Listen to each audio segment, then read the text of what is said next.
Greetings all, Ferrariman601 here. Coming late to the party on this one. I do feel that apologies are in order to all of you because on the 30th of March 2020, RaceSim Studio, in a surprise move to me at least, who certainly was not expecting this, they released Formula Hybrid 2020. Yes, I say I'm late to the party on this because I am recording at least the showroom portion of this review on April 14th, so we are just about 2 weeks from the initial release of this wonderful mod for Assetto Corsa. This comes off of the back of their utterly surprising release of Formula Hybrid X 2021. However, on the 30th of March, RaceSim Studio went back in time to the present day and gave us a 2020 installment of their utterly incredible Formula Hybrid series for Assetto Corsa. Of course, those of you who have been stalwart fans of RaceSim Studio as well as of the channel, you will remember that way back in March of 2017, RaceSim Studio put themselves on the Assetto Corsa map with their release of Formula Hybrid 2017. That car, utterly ridiculous in terms of everything that RaceSim Studio managed to do with it. It was the first really realistic, faithful representation of the 2017 Formula One World Championship technical regulations in sim racing, and it was such a triumph that it became an incredibly popular mod the world over, and RaceSim Studio therefore decided to follow it up year upon year up to this point with an installment of the Formula Hybrid series for every subsequent championship year, 2018, 2019, 2021, which now is in big inverted commas there regarding how relevant that's going to be in the real world in 2021, and now, of course, 2020, thus continuing the unbroken chain of this absolutely incredible, groundbreaking series of modifications for Assetto Corsa by RaceSim Studio.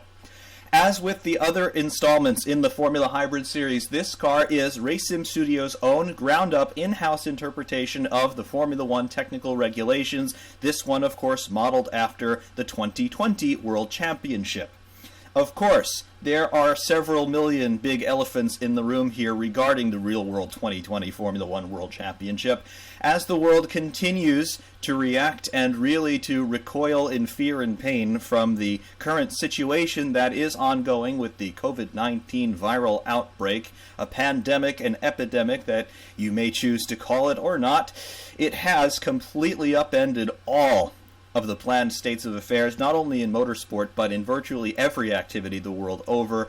Millions, if not billions, of people all around the world are taking precautions and heeding local government warnings to stay at home, and you may notice a stay-at-home motif on the liveries of Formula Hybrid 2020. Of course, that is a direct allusion to what's going on in the world at the time of the mod's release. Therefore, we're turning inward. We are looking into ourselves. We're looking toward each other, our immediate closest friends and family, for support, for reassurance, and for guidance in terms of what we can expect to do as individuals as well as a society moving forward once this unprecedented challenge is behind all of us. I do hope that all of you are well and that you continue to be so, and I do urge all of you to continue to heed the warnings of your local officials and to do whatever is necessary to put this behind us at some point. I do hope that this is behind us sooner rather than later. However, in the meantime, what do we have? As we look inward to ourselves and to each other, we also look outward as well, albeit in a virtual sense.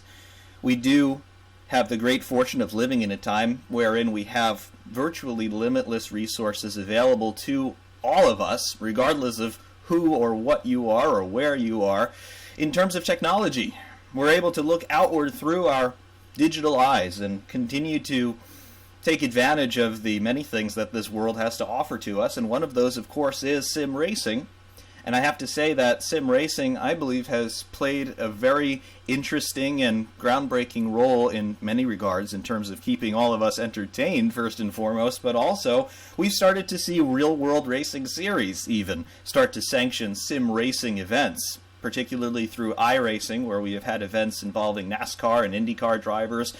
The FIA and Formula One, they've taken it upon themselves to use their Codemasters F1 2019 video game to sanction real-world events involving many of the actual Formula One drivers, past and present. We've seen a few events actually sponsored by Formula One management using that platform. And it has really served to pass the time.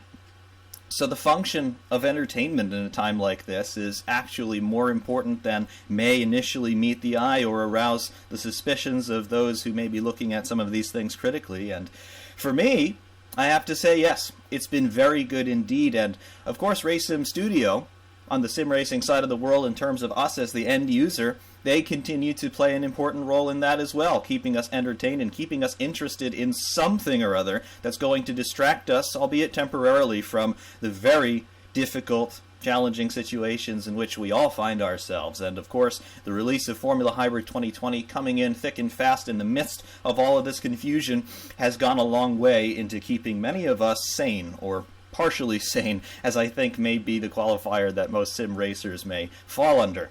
Regardless, what do we have with Formula Hybrid 2020? Well, as you would expect from RaceSim Studio, we have got ourselves a completely ground-up interpretation of the 2020 Formula One World Championship technical regulations per 2020 rules.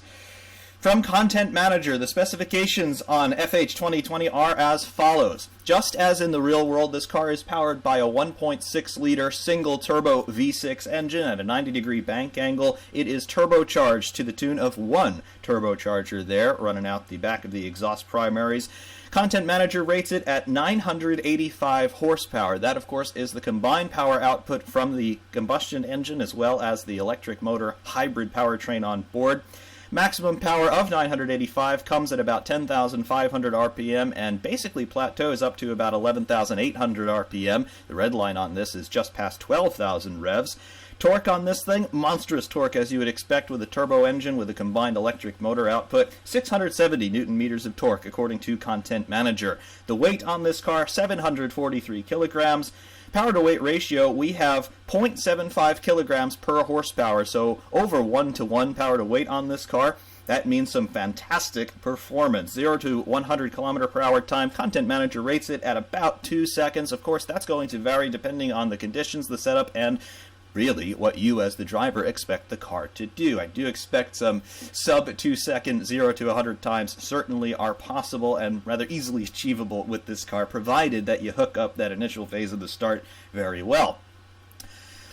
In terms of the modeling, the texturing, everything on this car, well, CC over there at RaceSim Studio, he is one of the best 3D modelers in the business, and of course he is not at all disappointed regarding his work on Formula Hybrid 2020. Just have a look at this thing as it spins around before us. There are details on this car that come into view at close range, at far range, and every range in between. We have got absolutely obsessive attention to everything and anything on this car.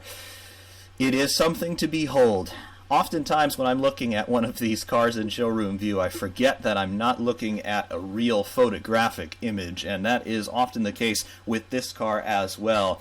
Everything from the weave of the carbon fiber in a lot of the bodywork and aerodynamic components to the little witness marks in the rubber there from the tires as they came out of the molds initially, the little depth check marks there to see how much wear you've got on the carcass relative to the tread surface of the tire, everything at the back. Yes, everything that you would expect to see on a modern Formula One car is in here, and it is absolutely breathtaking to behold. Just have a look at the shape of that wing end fence as it comes around here. We remarked a little bit when we were actually talking about real-world motorsport about the geometries of those end fences, and you can see it there coming across the screen as we rotate away on that left-hand end fence of the rear wing. Yeah, absolutely insane modeling work, as you would expect from RaceSim Studio. What do we have on this thing, technically speaking, from what is plainly evident here in showroom view? Well, we come across to the front end of the car and we stop the rotation. First of all, you can see the front wing. This front wing is very evocative of what Alfa Romeo and Ferrari ran in 2019, and from what we've seen of the 2020 cars. You can see this downwash, outwash profile happening across the flaps of this front wing. And speaking of the flaps of this front wing, how many individual elements can we see in those flaps? Counting from the main plane up, I'm seeing 1, 2, 3, 4, 5 individual flap elements per side. Of course, I'm talking about the flaps that are outboard of that central neutral section underneath the nose tip.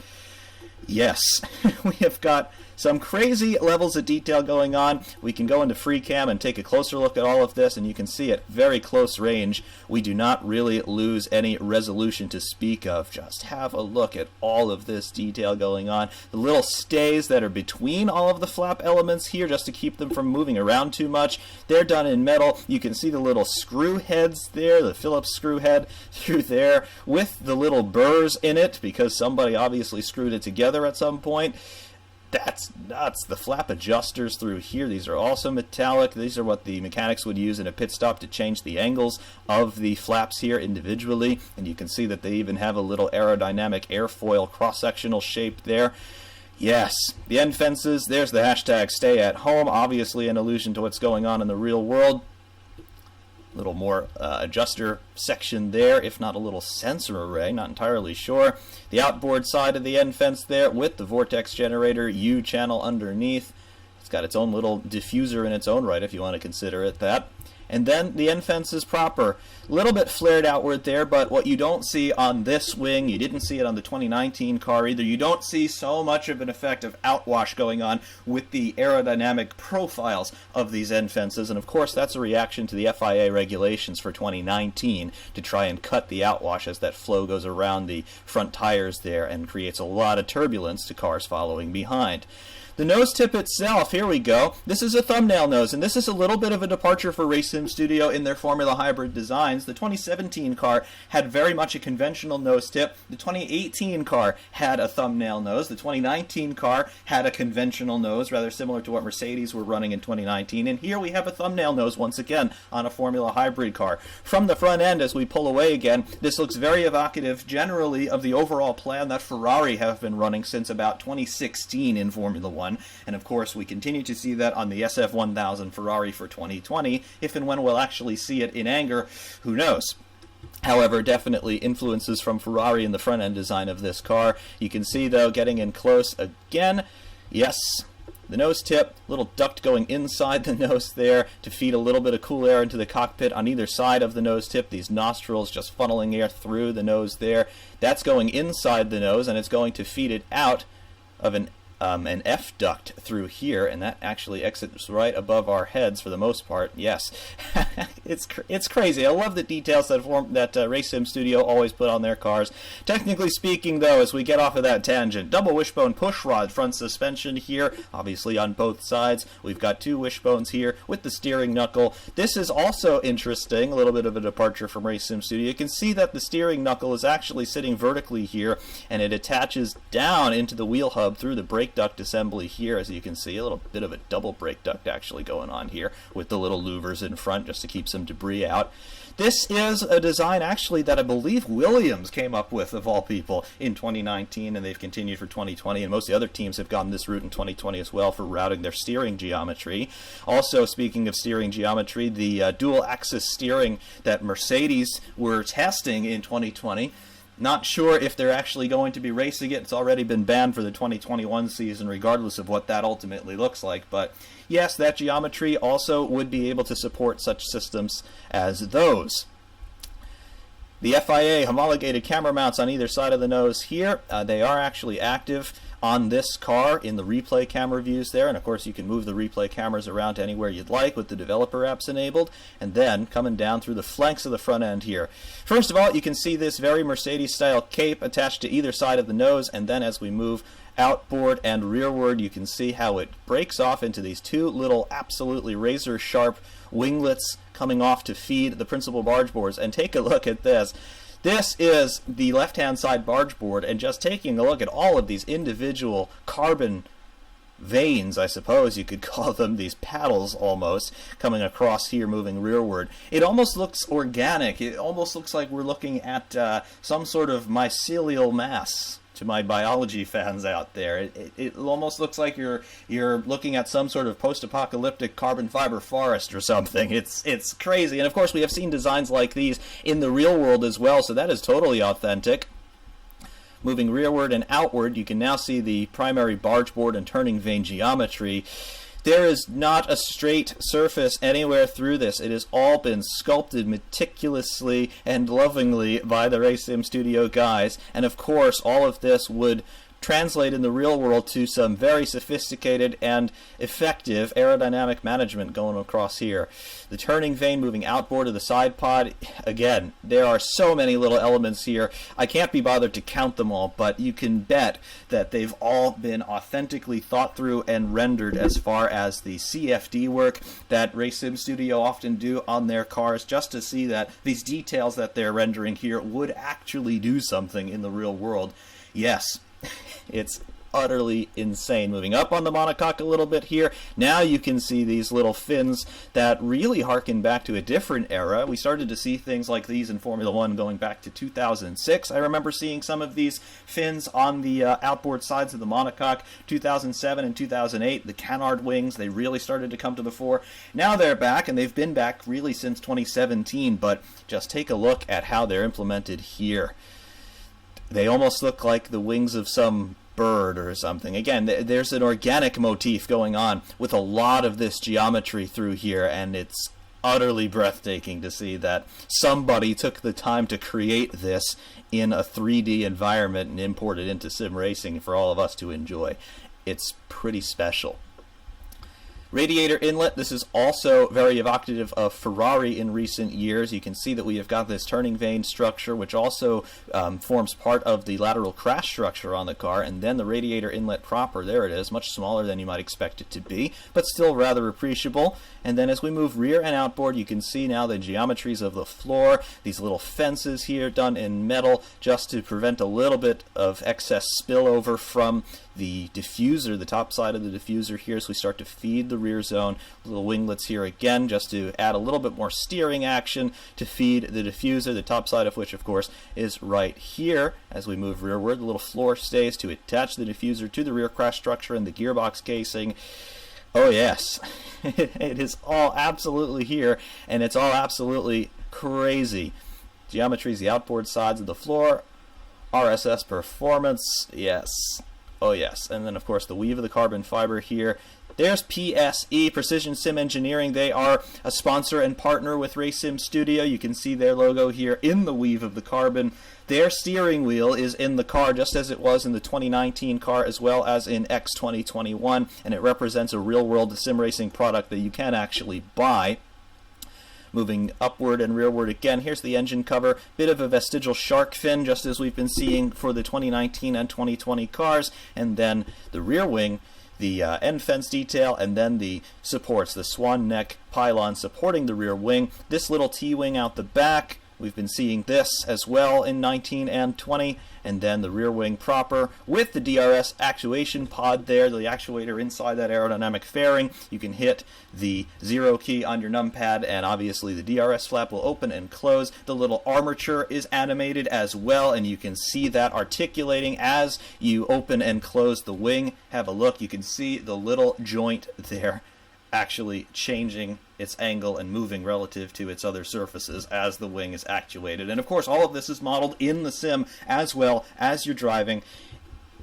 It's pretty awe-inspiring, I must say. Going back to our rotational view for a moment, you can see the overall proportion of the car from top side. There's the top of the monocoque, there's the halo structure. Of course, we've been seeing this in the real world since 2018, and of course RSS have included it since 2018. Just as on the 2019 car as well as on X 2021, you do have the option to hide that central pillar of halo if that works a little bit better for you visually. It becomes semi-transparent, as you can see, and then of course you can put it back if you so desire for a little bit more authenticity visually. Speaking of visually, what do we have in the cockpit? Well, As we fly in here in this somewhat circuitous path, here we are. We're sitting way high as far as our actual field of view goes, but it gives you some sense of the proportions going on in here. Looking around inside the cockpit, you can see all of the details are still here, and they are all still utterly immaculate. We're going to go back into free cam mode, and we'll take a little bit of a better look at the cockpit. Our field of view is all messed up, but now our height is a little bit more authentic, and you can see just generally what your sight lines are looking out of this car. Very restrictive, of course, due to the very high cockpit surrounds here, and they've been on F1 cars since 2008. And then, of course, you do have halo to contend with as well, but not as much of an issue as you might think if you've never driven a halo car. Moving down through the cockpit, all of these little details that you would think they could afford to overlook, but they have not overlooked them. The seatbelts in here, I believe that these seatbelts were actually taken from their Formula 2000 V10 model. I seem to remember hearing CC on the RSS Discord talking about that a little bit. Fantastic seatbelt detail as well, with the Racing Studio logo and Accept No Imitations moniker there. The seat all done in carbon, as you would expect. The bulkheads here all done in carbon, and the cockpit surround, of course, all done in carbon. There is our chassis plate, Racing Studio Formula Hybrid 2020. There's your serial number, RSS 004 2020. 004 referring to this as the fourth officially installment in the Formula Hybrid series going back to 2017, certification year of 2020. Absolutely fantastic to see all that, and I love the fact that they put a chassis plate in their car. It just adds a little bit more authenticity and a little bit more of a sense of being official, at least in my mind. To the sides of the cockpit, these controls that you'll basically never see, and of course they don't have any function, but they didn't bother to spare the details there, and there's no reason that they should have done that either. Absolutely incredible stuff. The little Allen head screws there, just blanking off one of the panels there. Then the other side, the right side of the cockpit, more ancillary controls for, seems to be, there's the ERS, camera on off I suppose, and then strap mode, alarms, and precaution warning, a burnout switch it would appear, a little bit of a serial number for one of the cables going through. These are details that you'll never see, but they're here. Same thing with the steering wheel. We'll take a look at the back of the steering wheel first. Yep. Paddles for the gear shift and clutch. There's your quick release collar for taking the steering wheel off. The back of the steering wheel as well, RSS 004 2020. PSE GPX rather, that is an allusion to the actual make and model of this steering wheel in the real world if you so chose to get one for your sim racing rig. It's very expensive, but I'm led to believe that it is very good. And there's the steering wheel itself, Precision Sim Engineering. They are a partner with Race Sim Studio, and they are a real-world company. You can buy a steering wheel just like this for your sim racing rig if you want. And the RSS guys were actually telling me that not only did they model this steering wheel very faithfully to what it is in the real world, so should you actually get one, but they actually modeled this steering wheel in the car using the actual plans that PSE used to make their product. So this is truly millimeter per millimeter, one-to-one to the real-world product. So yes, there it is. And of course it looks absolutely fantastic. Getting in really close, and you can see all the button and switch detail going on here. Really, there's no real appreciable loss of detail, no real consequential loss of detail, no matter how close you get to this thing. Here's your display here. When the car is alive, this will be showing you all sorts of different data points and different parameters. Obviously, on the left-hand side of the wheel, you can see our ERS reserve in terms of the car's overall state of charge, as well as the per-lap adjustment. And then we're going to have the current lap time up top. We'll have a last lap delta in the upper right, last lap, best lap, engine RPM, and then the lap number, position, fuel level in liters, speed in whichever unit you choose to measure, temperature indicators for the batteries. It's pretty crazy. Going down inside the cockpit, we don't have pedals down here, but I think you can not fault them for not including that, and that's been a mainstay for most of the RSS mods, at least with the open wheelers. We haven't really seen pedals on too many of those cars. The intake snorkel on the engine here, I like what they did with this. This is very reminiscent of what they did with X2021, but you can see the roll structure through there in the more solidly built carbon layup, and then the fairing around it, which is enclosing the snorkel. To either side of the snorkel, you can see that we have got these proto-Viking horns returning to Formula One since about 2007, 2008, I want to say. Of course, the car that became really famous for the Viking horns was the McLaren MP420 of 2005. Moving up, there is our camera mount, the T-bar camera mount with the camera lens in there. Little screws holding it to the top of the monocoque. There is our status light for the hybrid system. That'll flash red when we're regenning. It'll be green once we're in the pit lane. There is our sticker. Danger, high voltage. That's been mirrored a little bit. Is that a bug? I don't know. And then, of course, on the right-hand side of the car, danger, high voltage there. Yes, very much high voltage indeed. If you were accidentally to touch one of these cars when it was not in a safe configuration, you'd probably get a really nasty electric shock. Anyway, there's the kill switch for the marshals, or the driver in some cases, to pull if the car needs to be shut down on track. Yes, so very much yes, yes, yes indeed on this car. There's so much here. There really is so much here, and just visually speaking, you always find more and more detail as you look at the car for longer and longer. More recently, relative to the initial release of this car, and more recently to the tune of April 7th, we got a version 2 release of this car, and there were some visual updates, there were some sound updates as well from the cockpit as well as outboard. Some of the visual updates that RSS added to this mod were in here, believe it or not. Have a look. All of these little control boxes and telemetry boxes, they're modeled, and they even have their own little labels on them with their own little serial numbers and all kinds of things, with an address that you could go to. Don't know if that's a real address or not, but it's there. Little umbilicals connecting all of them, more control boxes. This is actually a sound recording box. Why, pray tell? Well, as we move rearward again, you'll see that we have got ourselves one of those salt shaker microphones at the back, and this is trying to represent the microphone that the FOM use with their onboard camera systems. In 2018, I want to say, the onboard cameras, they started to sound a little bit different because FOM started to record the onboard audio in 2 channels, one from the T-wing that we've always heard from these cars, and then one from down here relatively close to the engine exhaust. They're trying to make the engine sound a little bit louder and a little bit more dramatic from the onboard camera angles, and that is exactly why they're able to do that. They've got a little microphone situated someplace in the rear zone of the car trying to pick up the exhaust sounds from these engines. They are a bit quieter and a little bit less dramatic sounding than some of the engines of yesteryear, but with the microphone placement you can sort of pick up more of the natural sounds that the engines do make and pipe that through to the world feed, and it does do a good job in terms of trying to make these engines sound a little bit more entertaining. And also a little Easter egg on that. Most of the onboard videos that FOM through their Formula One channel on YouTube have published, they are recorded in 2 channels. If you're wearing headphones, take one of those headphones off, take them off of one of your ears, and you'll actually hear both channels in isolation, and you can actually see what they're doing there with their microphone placement. It's pretty cool. You don't quite get that level of authenticity from the onboard shots that you get from this car, but you can sort of emulate it a little bit if you want to make videos with this and split the audio into 2 channels, recording from 2 different sources and blend them together in post-processing. It's kind of cool. Results may vary, but you can achieve a similar effect. It is pretty nice. Also on this car, of course, we do have a menagerie of liveries supplied with this. This is running as car number 17 right now, but you do have a selection of liveries that you can use if you so desire, as I appear to have lost my mouse cursor here, and I'm trying to find it again. There we go. Let's see. I'm trying to fly blind here. It's not quite working out for me.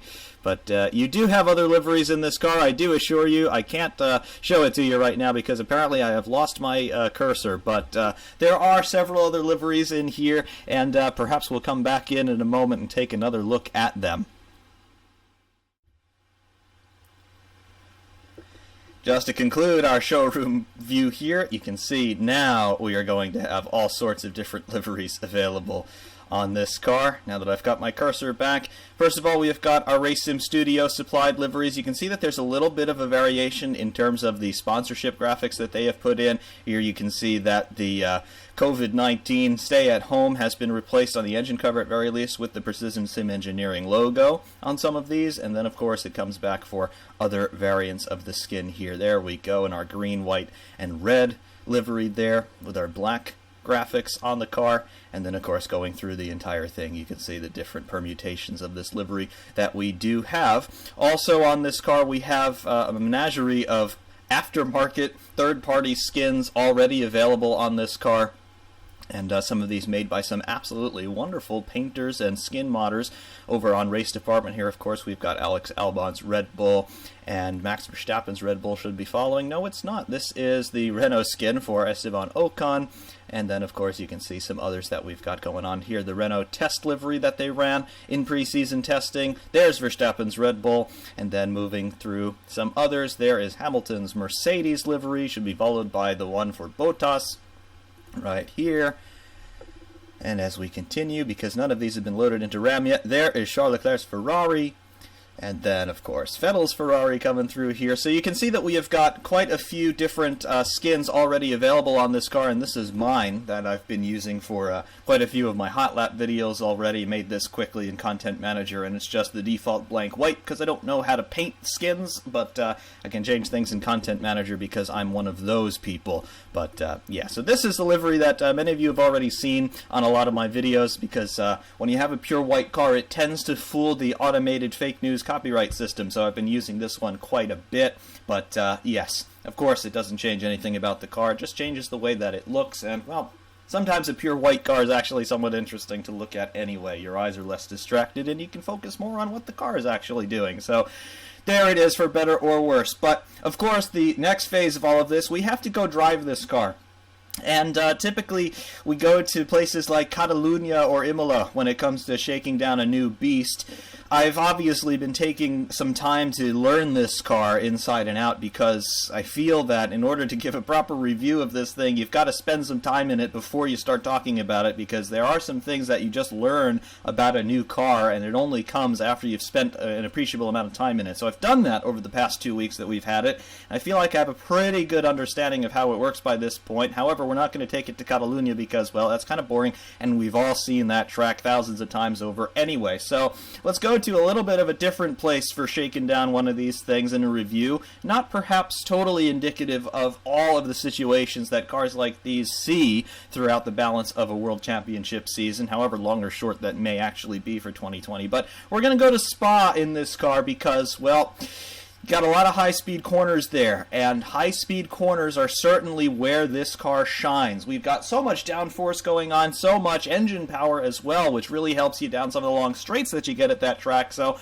I feel it is a good all-rounder to show you the general capabilities of the car, if not showing you how it's going to react in all different sorts of situations through very tight corners as well. Not so many of those at Spa, but they're slow anyway, and they're not too dramatic to watch. But things like Radiator au Rouge, Lecum, Pujon, they're all there. Yeah, it's something to behold. We'll see you at Spa next. Welcome to the pit lane here at Spa. Now, in the natural sunlight, Formula Hybrid 2020 awaits us. Just taking a look at the car sitting here in the pit lane with the engine off. Everything is alive. The model still looks utterly fantastic, just as it did in showroom view, but now with a little bit less reflectivity, because the light is, of course, a bit more diffuse now. It still looks resplendent, as somebody might say, but yes, absolutely wonderful detail. And of course, this is all the same detail that you saw in showroom view, now loaded up into the sim proper. Still looks the part, still looks absolutely great. What's going on with the setup? Let's take a look at that. Here, sitting in the pit lane, first of all, we have got our gear display as we're accustomed to seeing. 8 forward ratios in the box plus reverse, all fixed right now. We cannot adjust these ratios at all. And of course, this is to emulate the real-world gearbox regulations in Formula 1. The teams declare their gear ratios at the start of the season, and then they are locked into them forevermore, unless they get a technical dispensation to change them for some reason, which would then net them a penalty for so doing. Tires on this car. We have got 3 tire compounds to choose from. The default is the medium, And watch the sidewalls here. We have the hard compounds, and you can see the sidewall lettering. It changes color when we go to the hard. Conversely, when we go to the soft, it goes from yellow to red there to emulate that compound change there in reality. Back on the medians for default. Default tire pressures are 15 psi all around. We have a range of adjustment on the fronts between 10 and 32 psi, and on the rears, we also have that same range of adjustment between 10 and 32. We'll bring them back down to the default settings for the time being. Fuel, it's all zeroed out here to keep the engine quiet. Maximum fuel capacity, though, is 140 liters. And remember, no refueling allowed during the course of a race, so they will be starting the race with all the fuel that they plan to use, and then a little bit more, at least 1 liter more, because they need that available for scrutineering afterward. Electronics, this is where we have some of the fun in this car. We have our hybrid systems, the Mgu K deploy settings there. It defaults to balance low, as with the other RSS hybrids and even the Kunos hybrids. We have charging, which turns the deploy off, balanced low, balanced high, overtake, top speed, and hot lap for your party mode there for your qualifying situations. Mgu Recovery, this is the amount of torque negative that you have to the rear axle for recovering some of that energy. Defaults to 50%. You can turn it off, bringing it to 0, or bring it all the way up to 100. We'll go back to default for now. MGU-H mode, this is the generator run off of the turbocharger. It toggles between battery and motor. Battery will send energy into the energy store down the straight, so when you're at high throttle or full throttle, you'll be harvesting energy rather than deploying it, and then motor sends all of that power back into the turbocharger to spool it up before the exhaust pressure comes back up, so you get rid of more turbo lag that way and get a little bit more straight line performance. And then engine braking there defaults to 7 out of 11. We can bring it down to 1 and all the way up to 11 out of 11 for 100%.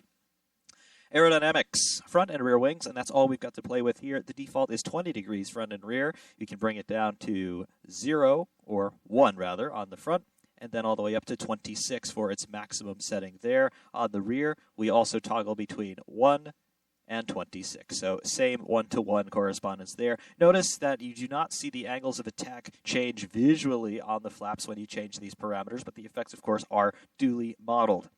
Brakes, brake bias and brake power defaults to 54% bias to the front. You can bring it all the way to 65% to the front or all the way down to 46% to the front, obviously giving you rear bias there. Brake power defaults to 100%. You can bring this between 80 and 100%. Drivetrain, differential adjustments in power, coast, and preload. This is where the car is very sensitive, I'm finding, setup-wise. The differential, obviously, it determines the amount of slip between the inside and outside rear wheels. And, of course, when you're going around corners, that lateral rotational momentum is going to change relative left to right, depending on the direction of the corner, as well as whether or not you're accelerating or braking. Generally speaking, I find that the more loose, the less locking force that you have in the differential, on a rear-wheel drive car, that is, the better overall cornering performance you're going to have, particularly on turn-in, which is very important in a car like this because your high-speed corners are taken flat out or very nearly flat out in most cases. Therefore, you need that rear end to rotate. And one of the problems that I initially had with this car was getting that balance right with the rear end. How low could I go with the differential and basically still hold on to it? You can see the default settings here. We'll talk about this once we get the car on track. On the power, we're at 23% locked. In coasting, we're 20% locked, and the preload is 30 Newton meters right now. Your range of adjustment with these parameters on the power setting, you can go to 95% locked, which is almost a solid rear axle. On the differential coast, that's about the same. Obviously, you can bring that down to 5% if you really want to, in the low end of the spectrum, and preload goes from 0 to 300 Newton meters. So we've got ourselves quite a range of adjustment here with the differential, and every single setup step that you make with the differential has an absolute correspondence to how the car is going to behave in terms of its cornering attitude. Suspension alignments here, camber and toe on all four corners. Default values are shown here. The second suspension screen, they call this the main screen. This is where your dampers are. So we have got the anti-roll bars front and rear. We have the ride heights and wheel rates and travel ranges there on the push rods for all four corners as well. The third suspension screen, this is where you get into more detailed settings with the dampers, your fast and slow bound and rebound on all four corners there. Your heave dampers, this is the third spring. This is corresponding to the dampers on top of the front of the monocoque for the front suspension and along the sides of the gearbox casing on the rear suspension. So this is going to determine how firm or how soft the car is in heave, in its vertical motions. This is important when you're coming down the end of a long straight and you start to get that porpoising action going on as the car hits resonances in the track. And then, of course, as well as how the car is going to bound out of an attitude change. How bouncy is it going to be? Is it going to wallow? Is it going to be firm? Is it going to be too jumpy? All of this is going to be determined by your third spring settings there. Your bump stops, this is the ultimate travel range limit on the suspension, be they the push rods or pull rods at the front or rear respectively, as well as the third springs, the heave springs there. When do they stop their travel? When do they go up against the bump stop, as it's called? If you work on your road car, you'll find the bump stops. They're usually these rubberized pads that the suspension arms physically run into. Same thing here. Various, this is the steering assist. Power steering defaults to 85. I've got no problems with the power steering in this car, so I leave it where it is. And visuals, as we discussed in showroom view, that central pillar of halo. 0 shows it completely, and then 1 makes it semi-transparent, and you can see the effect of that from the cockpit here as well. There it is, a little bit less of an encumbered view, and then here with the halo stay completely rendered, you can see the effect there. Pit stop strategy, this is par for the course for all cars in Assetto Corsa. No differences there with the RSS version. So, in so many words, what we got to do now is take this thing around on a shakedown. We're going to go back completely to default in terms of the setup. We're not going to touch anything. We've got 30 liters of fuel on board. I'm going to turn off the Mgu delivery here just so we're not deploying out of the pits. And then we'll leave the recovery mode there, and we will leave the deploy mode for the Mgu untouched into battery mode.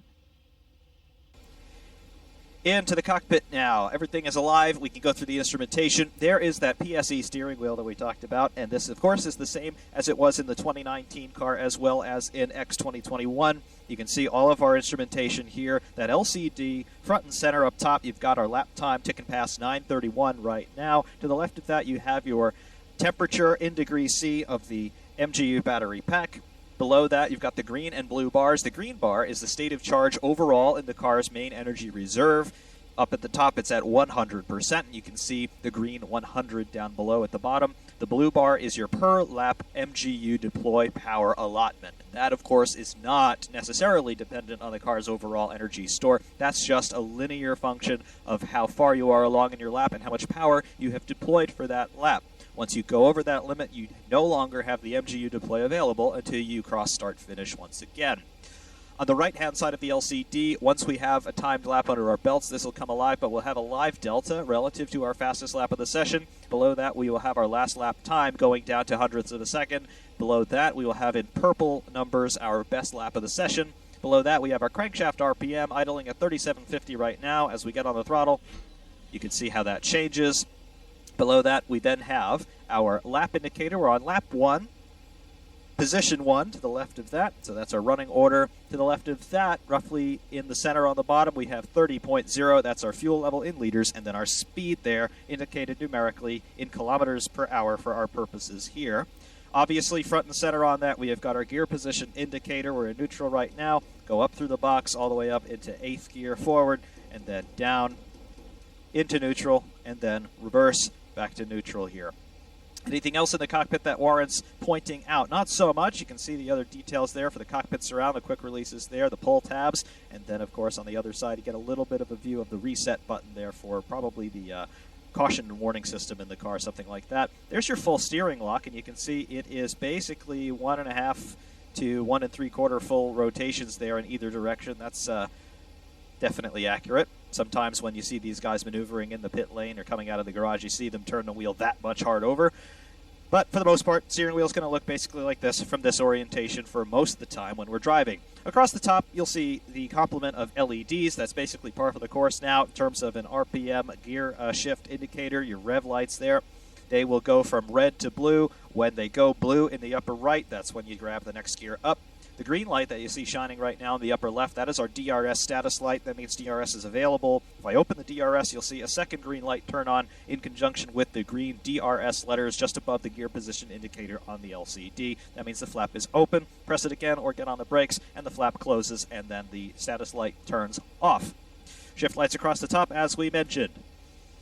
Next order of business, we will get our pedal trace up in the lower left so you can see what my inputs are. Clutch, brake, and throttle, as you can see. Also, to the right of that, that's going to be our force feedback indicator. Yes, the force feedback most likely is going to be clipping. I don't want to hear about it, please and thank you. Without any further ado, we drop it into first gear, we raise the revs a little bit, and we pull away out of the pit lane here at Spa in Formula Hybrid 2020.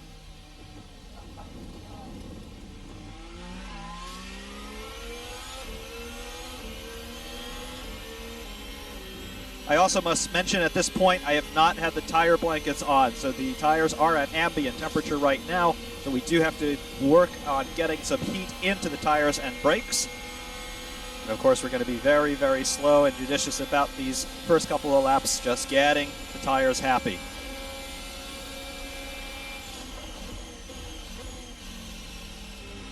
To Lecombe for the first time. Once we're on a really fast lap, that corner we just went through will be flat.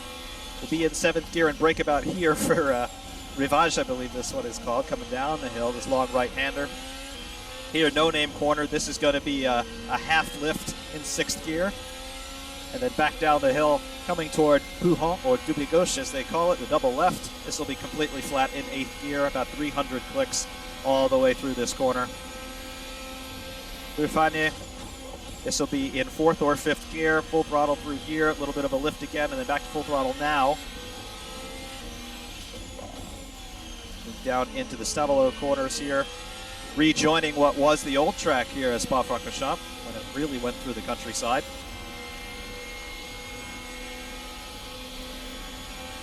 And then, of course, this is a flat-out run through Blanchimont, which is coming up right now.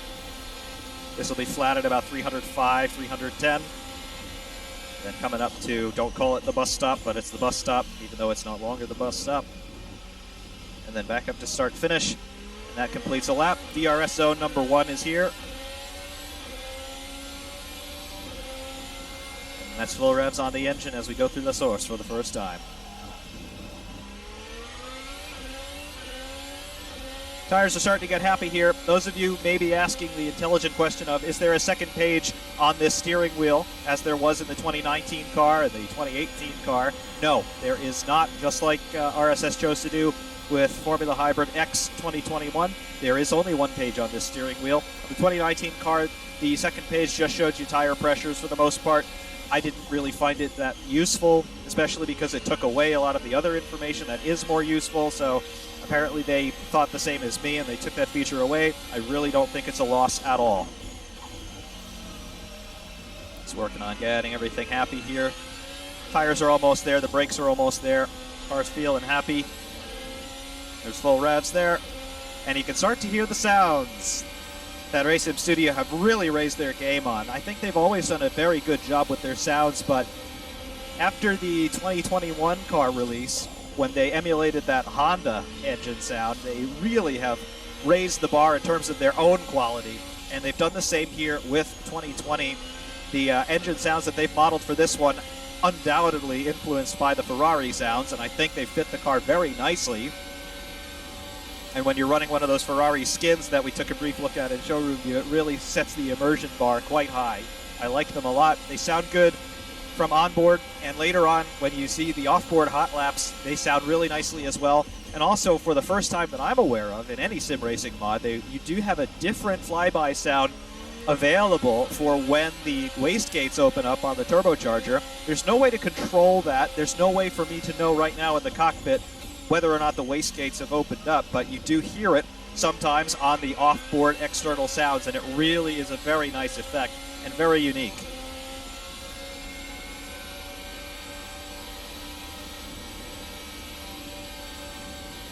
That compression there as we go up through the top of Radiator, now into the second DRS zone. Hybrid systems are still turned off at the moment. Straight line speed down a little bit because of that, but still 305 clicks, nothing to sneeze at all.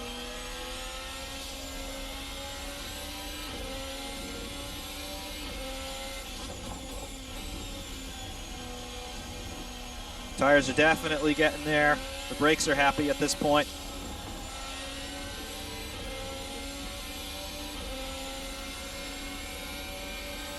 This is flat in 7th right now with the setup that we have, and with the hybrid systems off, that'll be flat in 8th when we really dial this thing in.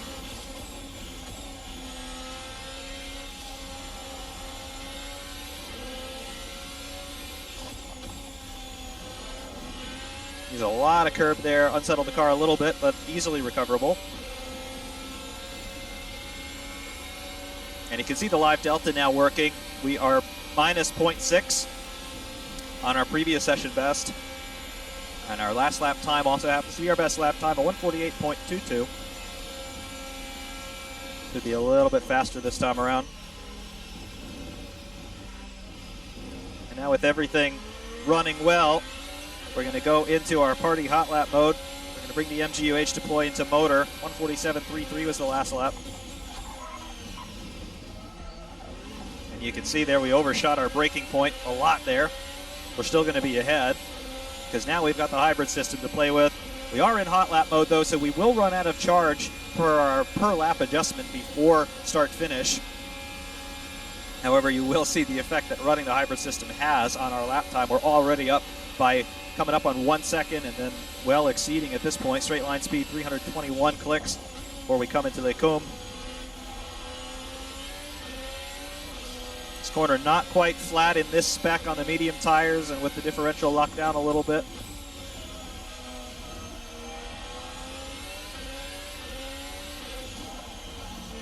Big lift in 6th, but no brakes required for No Name. Coming down the hill. Here's 8th gear. Flat in 8th. For Pujon, no problem. 2 seconds up on our session best. Ufania, 5th gear. Hard on the power. Off of the power here. Little dab of brakes there just to get the front end to tuck in a little bit. 7th into 4th. Hard on the power well before corner exit. Davilo, second part of it, totally flat. And you can see we've already run out of our per lap allotment of power there. We're at 53% on our MGU energy store overall, but we are out of power completely. In balanced high, we will not use all of our power per lap. So we have a little bit of leeway in terms of manual deploy, which of course is always available to you with your assigned button. DRS, full throttle. The lap time is a 1:44.30. So on default setup on medium tires, you can definitely see where the performance is already.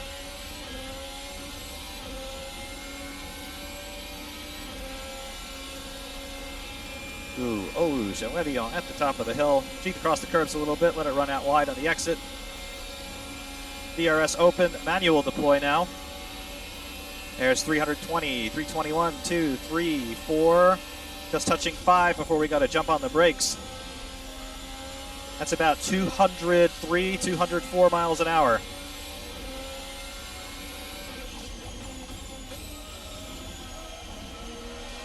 Just letting the car come back to me there before coming back on the power. There's 6th gear.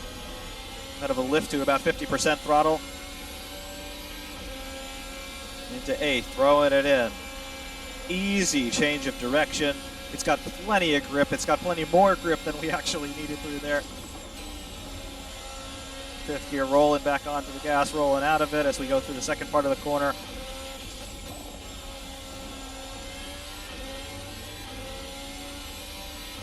And here's where we'll start to pick up some more delta again relative to our last lap.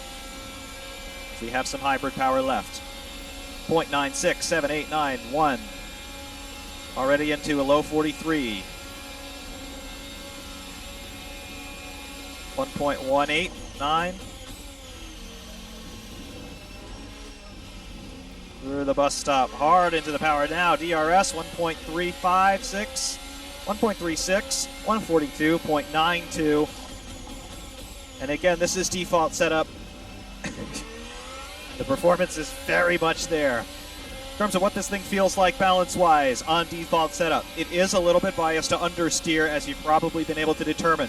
In particular, Sector 2, the beginning of Sector 2, coming out of Les Combes, the third corner in Les Combes, that complex, that should be flat out. It is not quite flat out in this spec right now. Remember, we are on the medium tires. However, we also have the differential a little bit out of spec from where I would personally like it to be. Can't quite make this corner flat as it is right now.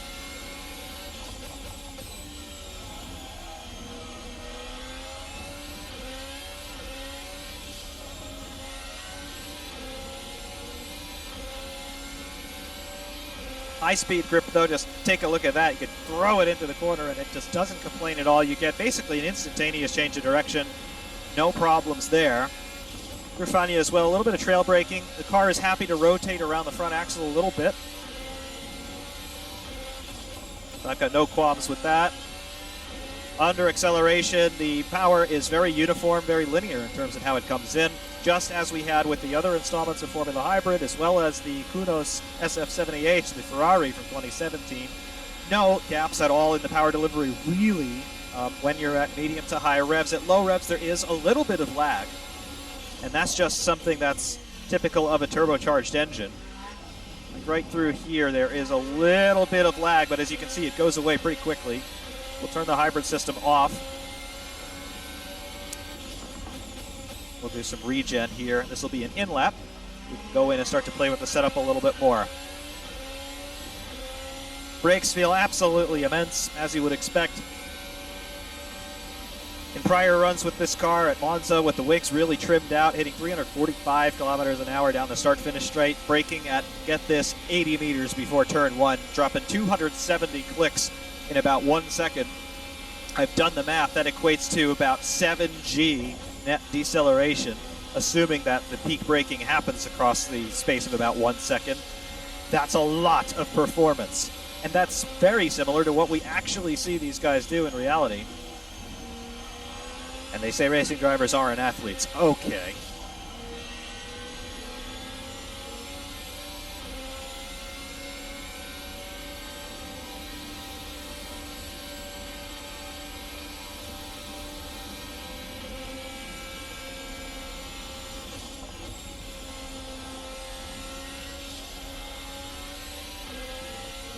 You can see what the Delta has done now that we've got the hybrid systems turned off. I haven't really slowed down much, but it's just the gap filling that the hybrid powertrain does in terms of where the engine starts to run out of steam. 3 seconds off of the pace just by turning off the hybrid systems.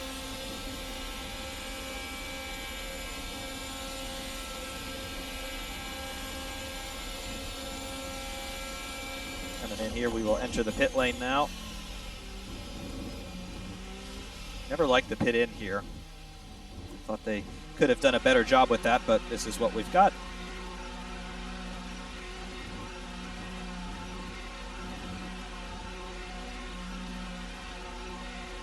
It was a 153 last time by for those of you who are keeping score.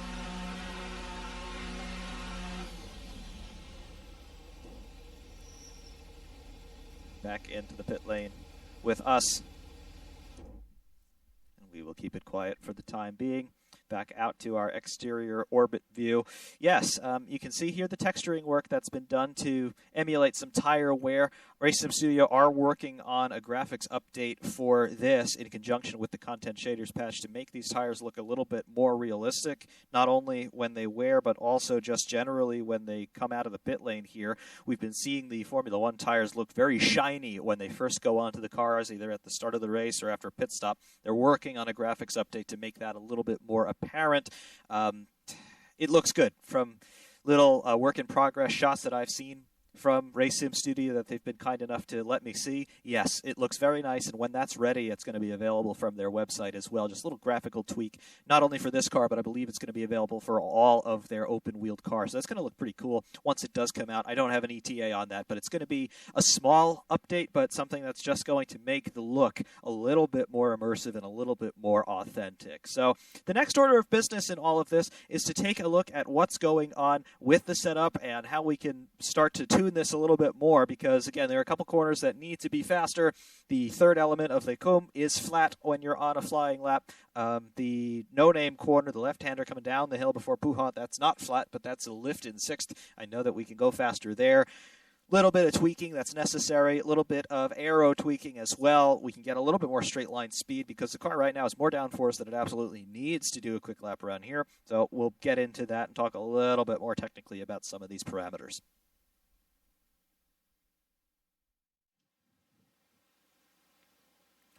All right, so back into the pit lane and to the setup screen here.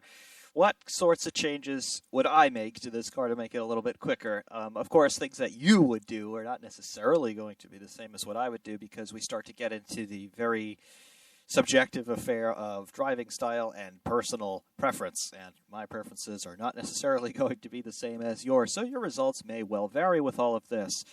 First thing that I would do to this car is to, first of all, most obviously get the tires off of there from medium to soft if we want the all-out speed, and tire pressures probably, believe it or not, could go up a little bit more, because if you're going to get more compression through the suspension and get a little bit more roll flexibility in there, you're going to be dealing with a lot more force going into the tire. So if you take away suspension firmness, you can make up for that a little bit with the tire sidewall, and you do that with tire pressure. Also, tire heating is going to be increased quite a bit as you lean on the tire more. So you get more tire pressure in there, you're going to save on excess wear and overheating of the tire, which of course means game over. Electronics, obviously, we would go into full deploy mode and higher recovery rate as well if you want to get that performance over more than one lap. Aero, we could actually crank this down a bit. I've been seeing some good results with 16, 17 degrees on the front and rear wings. Brake bias, that's more so to your personal taste. I tend to like it a little bit more forward. And then the differential, this is where really the changes come in. I've actually been cranking the differential all the way down to the minimum settings, and that tends to work for me. You can see I've got a hot lap set up here. We can load that in, and we'll bring the fuel down to 0 to keep it quiet. But we've got soft tires here, 16 PSI all around on the tire pressures, and those are the cold pressures, remember. So they'll come up a bit more as the tires come up to temperature, and no blankets, remember, on the tires here. That's just what I've done. I've turned them off because I don't really like tire blankets. I think it's cheating. Into the electronics, balanced high is the deploy mode that gets you a full lap's worth of deploy available around this relatively long circuit. Full recovery, MGU-H into motor, and then the engine braking is still on default 7 out of 11. 17 degrees front and rear wings. Brake bias up to 56% to the front, and you can go a little bit farther forward in that if you'd like. Remember, if you've got a high recovery rate coming off of the rear axle, you have a lot of negative torque being applied anyway when you're off throttle, so that has a net braking force in its own right. So generally speaking, you want to balance that out with a little bit more front brake. Otherwise, you can get into rear locking, and strange things can happen once you get rear locking. There's the differential, cranked down all the way down to the minimums in power, coast, and preload. 0 Newton-meter preload there, and only 5% locking on power and coast, respectively. The suspension is still a default for the moment. I have played with this car a lot, but I haven't played with it as much as perhaps I could. However, that's what I'm finding for the moment. Default suspension settings, for the most part, are still working. I've cranked down the anti-roll bars a little bit, front and rear, but the ride heights and wheel rates are still the same. The car obviously running with a rather high degree of rake, 19mm ride height in front and 104mm ride height in the rear. And, of course, those are going to drop as the car is running and you get downforce on. But you can see just what's going on here with the rake. That is the relative pitch front to rear relative to the ground, and you can see that the rear is quite a bit higher than the front. We've been seeing the Formula One cars run with a high rake setup for the last few seasons now, really going back to 2013, 2014 even. So again, they're trying to create a crude ground effect with that, with the outwash end fences at the front wing, and then the vortexes coming off of the barge boards and all of those pointed air surfaces to seal the flow around the under tray, to create a sort of virtual skirt to seal that under tray and create a little bit of ground effect that way. And that's how these cars are making quite a lot of their downforce. The front and rear wings, obviously, on the top side, that's very important, but the under tray of these cars has become more and more important as the regulations have continued to restrict development topside. And, of course, once we get into the next generation of rules, be that 2022 or 2023 at this point, we're going to see very highly ground effect dependent race cars. And, of course, we've taken a look at that on Formula Hybrid X 2021 previously. Beyond all that, everything else is still default with this setup. And again, this is one that has gotten me into the mid 141s around this place. So that is what we're going to be aiming for roughly here. A little bit more fuel on board this time around, 20 liters on board, good enough for just under 7 laps. And soft tires are fitted. We go back into the cockpit here, and you can see our current lap time, 28 minutes, 55 seconds. Yeah, we've been sitting in the pit lane for quite a while here, just between takes. But off we go once again.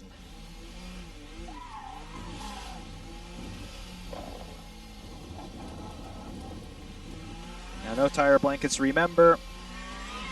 Turn the hybrid system off.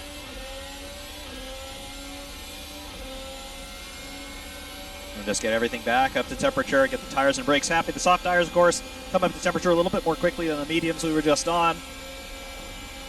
And our session best so far, 142.92. This should bring us a bit quicker than that.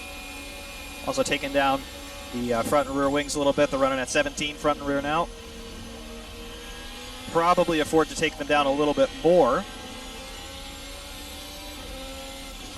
But the car is feeling a little bit freer in a straight line and a little bit less overall downforce in the high-speed corners, but still plenty.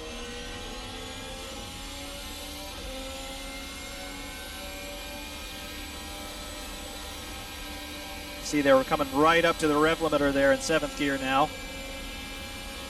We were a little bit below that before, and that's a direct result of having taken wing off the car.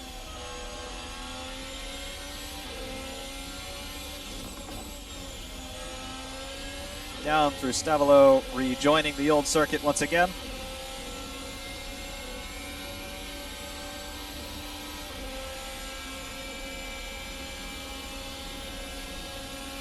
Coming up, I love the force feedback in this thing through these very open, high-speed, full-throttle corners.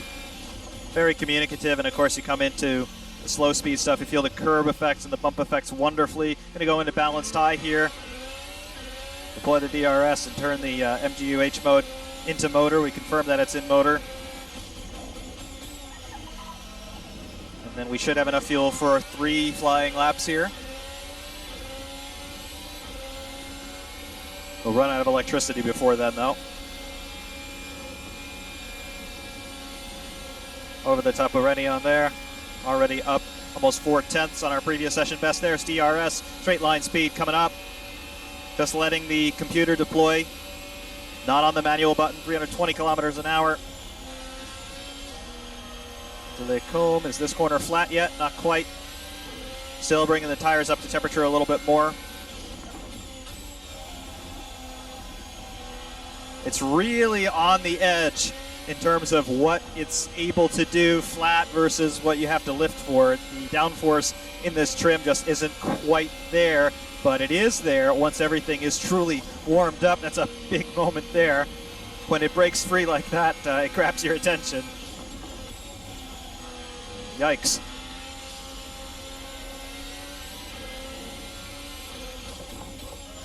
Turn our deploy mode off and just let everything harvest again. That's what you get when you're right on the edge. That would have been a change in undergarments in reality. All right, we're back up to 100% in our energy store. We're back into balanced high. Gear 2 high there, no problem. All right, take 2 on that.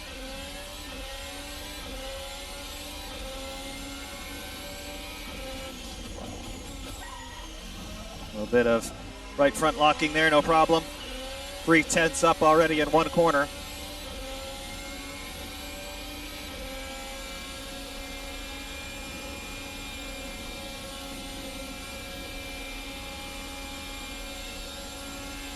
DRS.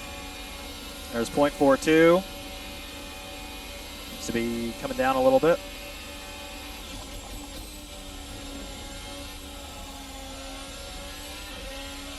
Not quite flat yet, almost, very close. 3rd gear, a little bit of right front locking again, no problem. Get back on the power. Gave up a little bit of time through there. Got to lift to 50%, get on the throttle early, use all of the runoff, pick up a little bit of the grass. That'll probably get you banned for life in reality, but I don't care. If there's no wall there, use it. Down into Fanius, rolling on the throttle, coming off of the brake. Back up to full power. Down, roll onto the throttle, the full throttle before you exit.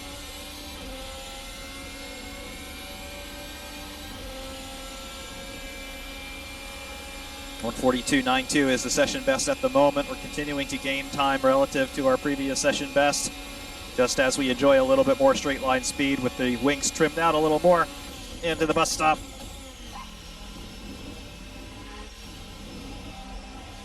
On a power, DRS, the manual deploy, 142.32.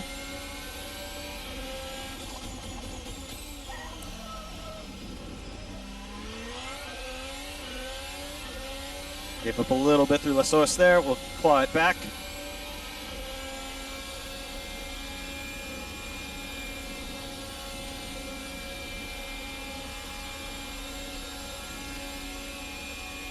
DRS.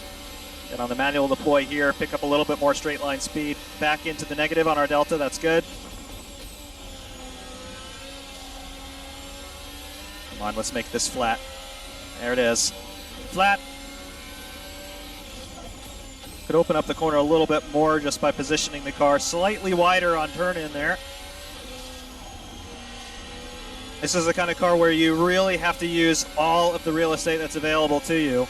It will do things that you don't think it should do, but it does. And you've got to get your mind around that. That's probably the biggest adjustment here. Even if you have driven the 2018 and 2019 cars, this one is just incrementally better in every regard. And where you had your brain acclimated before, it requires a bit of a rethink. Even from the 2019, which up to this point was the fastest realistic open wheeler in Assetto Corsa, and once you've gotten your head around that and understanding, okay, yes, I can take certain corners flat, but we still have to lift for some others. Now this will take even more corners flat, but you still have to lift for some others, and it's just a little bit of a reset. A little bit deep into our initial braking phase there, but across the line, 142.17 now. Source, pick up the apex, roll onto the throttle. There we go.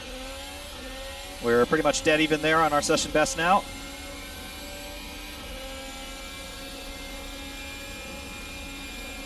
You saw with that apex curve there at Radiator. Over the top. DRS and manual deploy once again, gaining a couple hundredths here.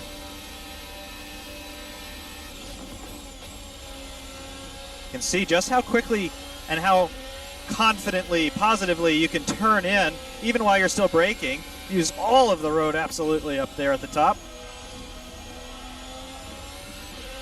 Rolling back into the throttle. A little bit of a lift. Full throttle exit. Tuck it back in a little earlier there. We'll gain a hundredth. Turning in.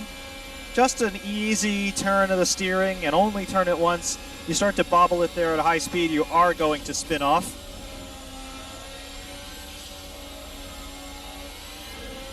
And you can just see how smooth and measured you have to be with your inputs with this car. It doesn't like it when you stab at the gas. It doesn't like it when you overdo the cadence braking. Of course, you do have to utilize cadence braking in a high downforce car like this, because it will lock up as you bring the speed down, particularly from a high-speed start into a braking zone. But you have to be very, very conscious of your control inputs on both of the pedals as well as with your steering. It doesn't like to be jogged around in multiple directions at once. There it is, a 141.84 with a lot of oversteer on the exit of the bus stop. More performance is there, that means. This car could probably do a 140 in more capable hands than mine.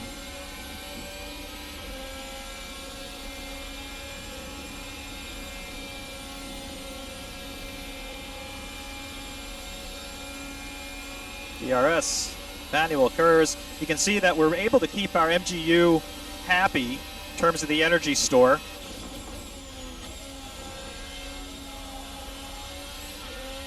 And again, smooth and steady all the way up through here.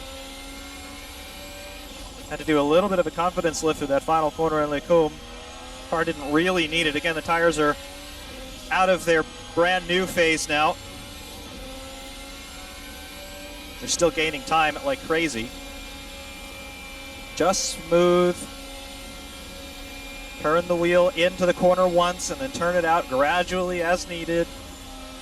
Never really coming off the throttle through Panier. Just feathering between throttle and brake most of the time through there, even through here, never really coming off of the throttle. You use more electrical power when you do that, and of course you use more fuel as well. So later on in a long stint, certainly be cognizant of that, but for the most part, the car's happy to blend inputs. It just doesn't like it when you're jagged with them. A lot of people always comment when I put something out where I'm driving an older car, particularly an older turbo car, the way that all of my inputs are very abrupt and jagged, and it says it reminds them somewhat of Senna. There's a reason why Senna did that. He was trying to balance the lateral grip of the car through a corner, and he was able to sort of emulate a crude traction control effect by using the throttle the way that he did, but you don't need to do that in cars like these. They really reward you for being smooth. We've turned our hybrid deploy systems off now, so you can see the time is just really stacking up.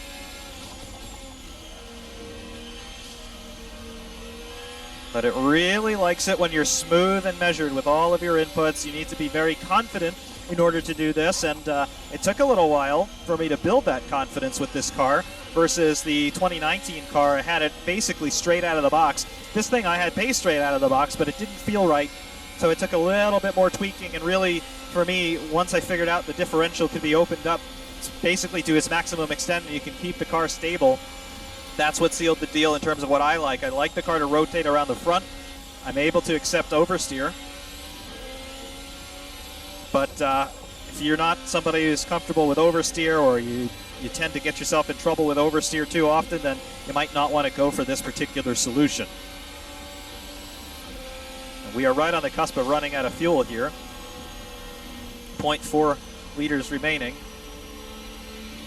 We're going to coast it here a little bit. Hear the gearbox there spooling down.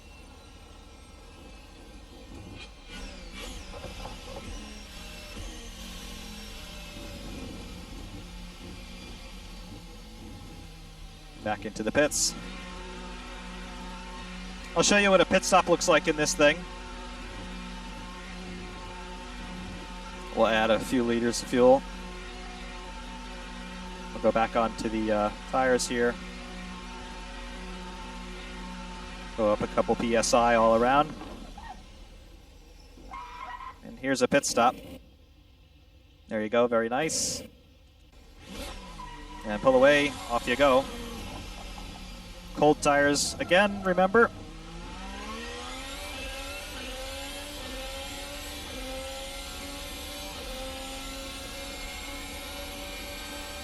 And a 141.78, session best so far. Pretty nice, I've got no qualms about that.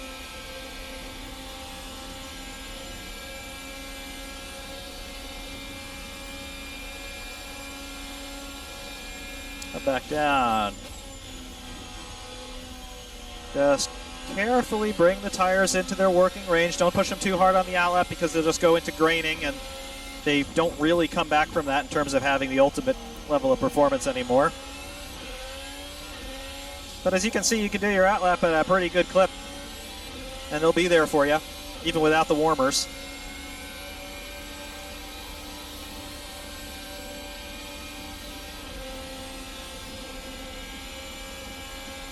Let's bring it down.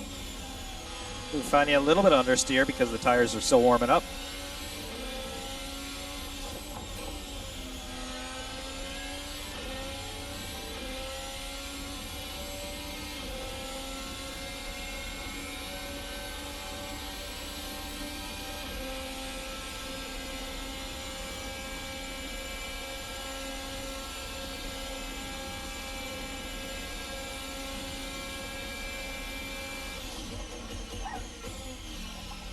Into balanced high.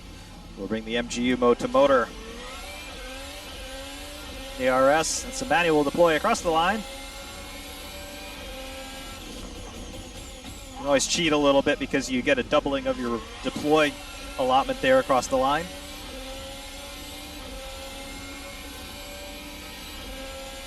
Up by 1/10 there. So you can see that there's a lot of performance still left in here. We've got a lot of fuel still on board, but new tires, and again, this thing could definitely do a 140. I mean, I'm 3/4 of a second away from that right now, but if you're more capable than I, as most of you are, and this lap is blown, couldn't make that corner flat. There's no way that we're going to recover from that.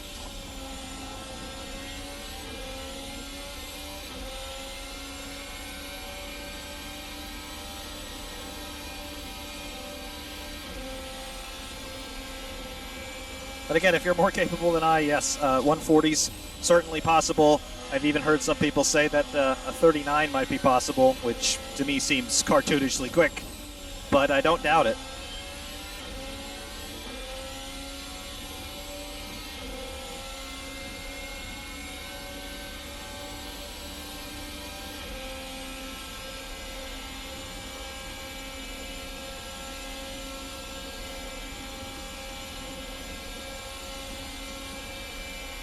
All right, one last shot here out of Flyer.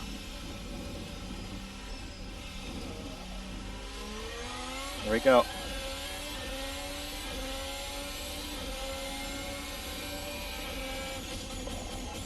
And even with that, a 144 and change on a lap that we aborted.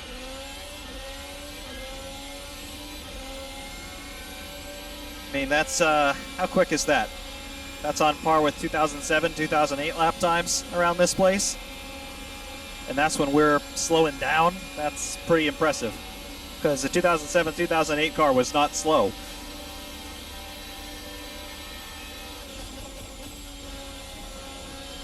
Must be very cognizant of your inputs. There's not quite flat. We used all of the road. That was the limit.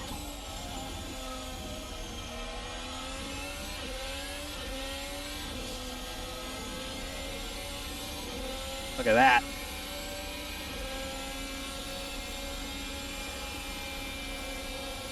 Yep, feels real nice.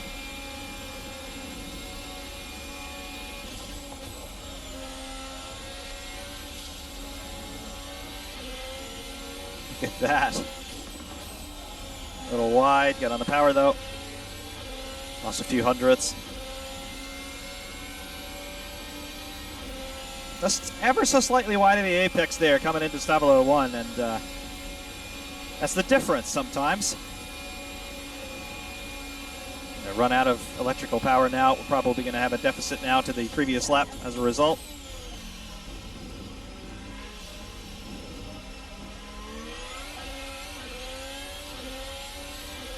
.141.72, session best.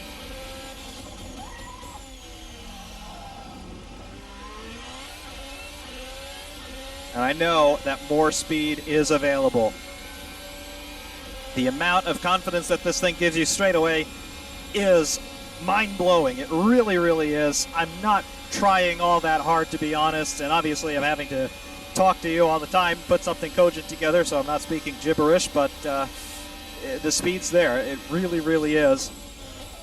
And again, if you're capable, this thing is still more capable than you.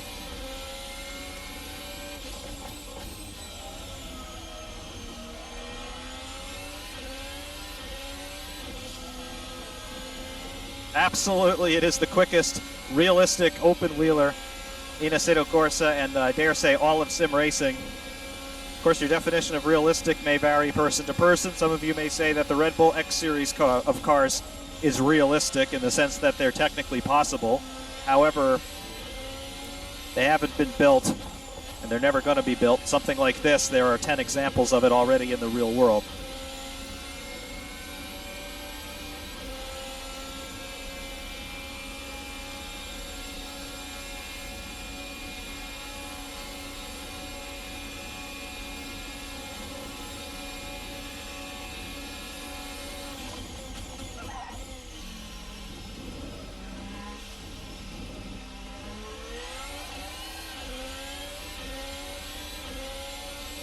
.141.71 that time around.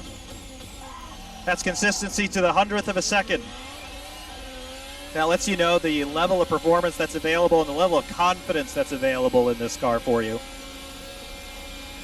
It's something else.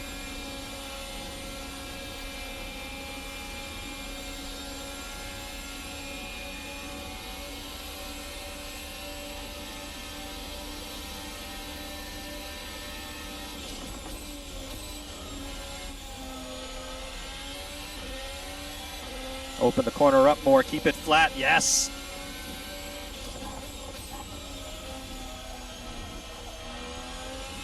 One of you who is watching, I won't name you, but you know who you are. You're a real-world racing driver, and you've given me some pointers on how to drive this car fast around this place. That's you. That's your influence right there. Thank you.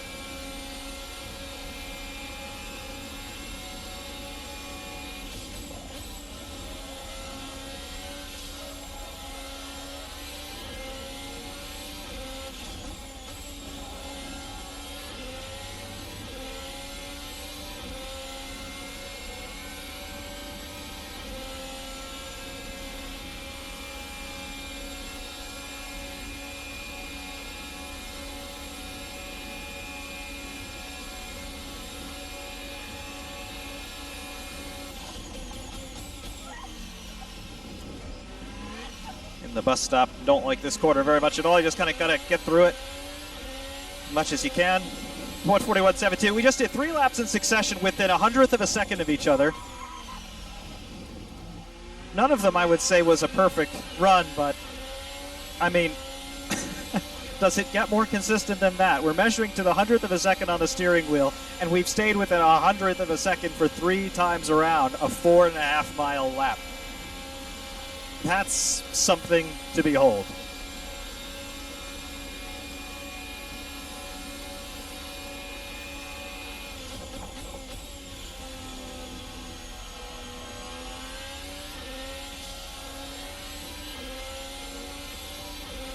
It's consistent.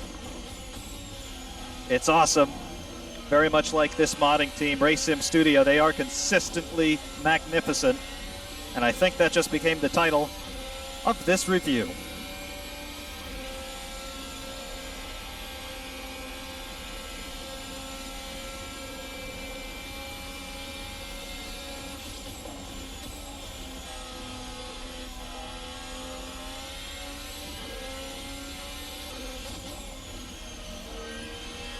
We are going to recover back to the pits here at the end of this lap.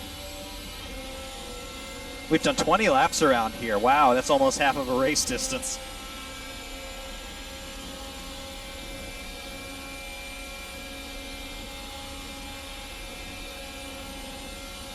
But 20 times around Spa, which is a fearsome racetrack, steeped in history and steeped in danger all the way around. We haven't put it into walls, we haven't spun it, we haven't crashed it. That is a successful day out.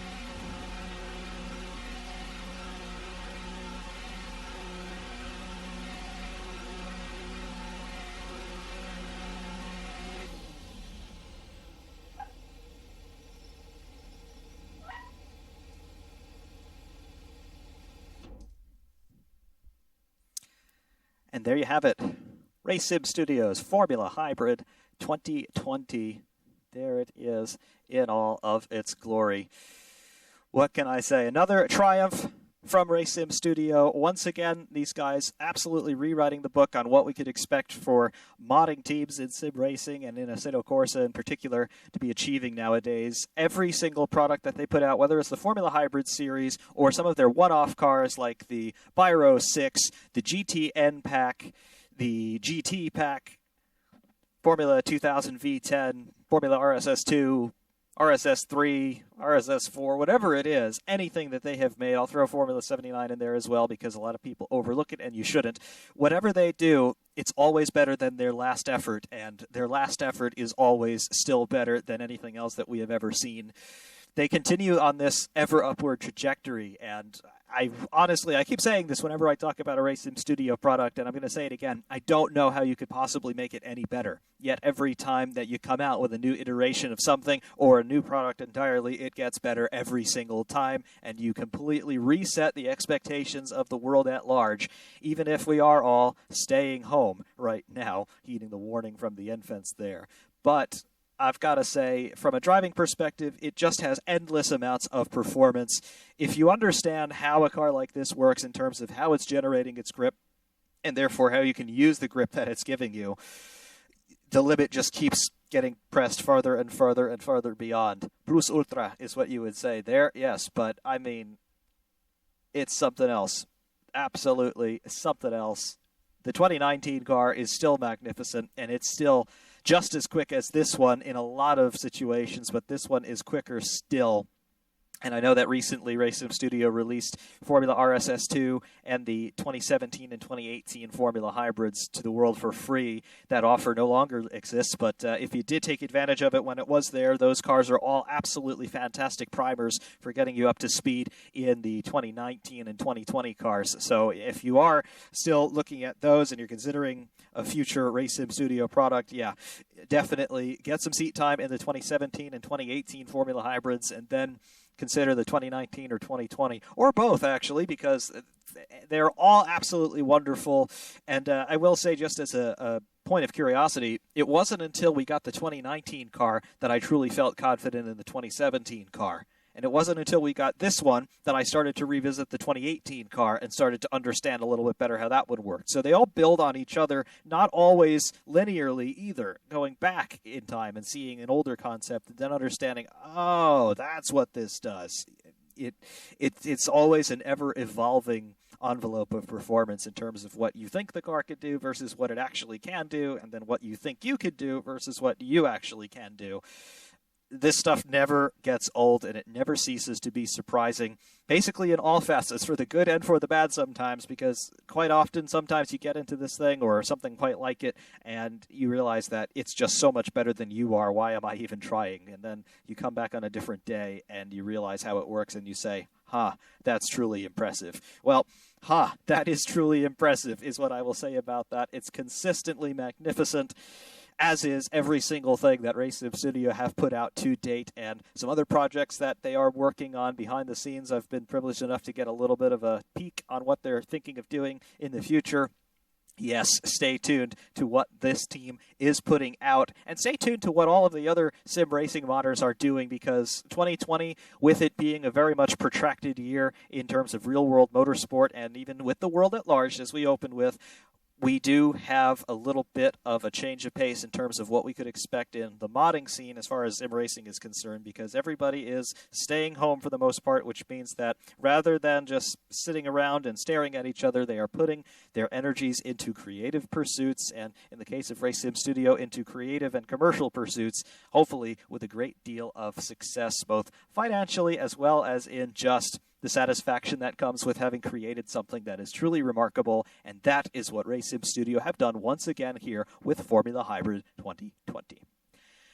As always, I do leave you with a look from external as well as onboard replay views of hot laps here at Spa. Not quite as fast as we just managed to do here in the live review section, but they are still competitively quick, and they do give you a great sense of what this car looks like and sounds like, both from onboard as well as external replay views. Please listen for the wastegate sound as well in the external views. It's completely randomized from talking to NK, the founder and director and the chief sound guy from RaceSim Studio. It's completely randomized in terms of when that wastegate sound effect comes in with the external views, but it is there. You will hear it, and you'll know it when you hear it. It sounds very, very cool, and again, very unique. So stay tuned for the hot laps, everybody, and until next time, this is FerrariMan601 saying, first of all, thank you all very much for watching, but more than that, continue to stay safe. Continue to be well. If you are not well, I certainly hope that you are receiving the help that you need. And if you're not getting it, fight like crazy until you absolutely get what you need. And through the end of all of this, we will be together, and we will return to normal, and we will return to happier times once again. Stay tuned for the hot laps, please, and thank you, FerrariMan601, saying thanks, and of course, we will see you soon.